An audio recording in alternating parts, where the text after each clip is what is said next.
ஒருத்தர் கொடைக்கானல்ல தலைவர் விஜய் மாதிரி சைக்கிள் ஓட்ட ட்ரை பண்ணிட்டு இருக்காரு. அவர் சைக்கிள் ஓட்டுறாரா இல்ல சைக்கிள்ல இருந்து கீழே இறங்குறாரான்னு கூட நம்மளால புரிஞ்சுக்க முடியல. ஒரு வழியா அந்த சைக்கிளை எப்படியோ அவர் ஓட்டிட்டு வரும்போது அவரை பார்க்க கட்டுக்கடங்காத மக்கள் கூட்டம் வருதுன்னு ஒரு நினைப்புல சைக்கிள் ஓட்டிட்டு வராரு. அப்படி அவரு சந்தோஷமா கொடைக்கானல்ல என்ஜாய் பண்ணிட்டு இருக்கும்போது இங்க தலைவர் விஜய் ரொம்ப நாள் கழிச்சு வேஷ்டி சட்டையில திருச்செந்தூர் முருகர் கோயிலுக்கு மாசா என்ட்ரி கொடுத்தாரு. மக்கள் ரசிகர்கள் எல்லாரும் தலைவர் விஜய பிரம்மாண்டமா வரவேற்று கொண்டாடினாங்க.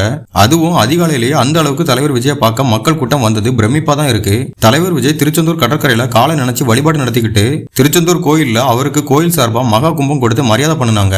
சூரபத்மனை வதம் செஞ்ச வேலையும் தலைவர் விஜய்க்கு கொடுத்தாங்க. கோயில் பூசாரிகள் தலைவர் விஜய்க்கு வெற்றி கிடைக்கும்னு ஆசீர்வாதமும் பண்ணாங்க. தலைவர் விஜய் பட்டு சட்டை பட்டு வேட்டியில அதிகாலையில யாருக்கும் தெரியாம திருச்செந்தூர் முருகப்பெருமான தரிசிக்க வருவார்னு யாருமே எதிர்பார்க்கல. தலைவர் விஜய் பட்டு சட்டை பட்டு வேட்டில பார்த்த உடனே மக்களுக்கு அளவில்லா சந்தோஷம். கோயில்ல சாமி தரிசனம் முடிச்சுக்கிட்டு தலைவர் விஜய் அதே வேட்டி சட்டையில சென்னைக்கு கிளம்பி போயிட்டாரு.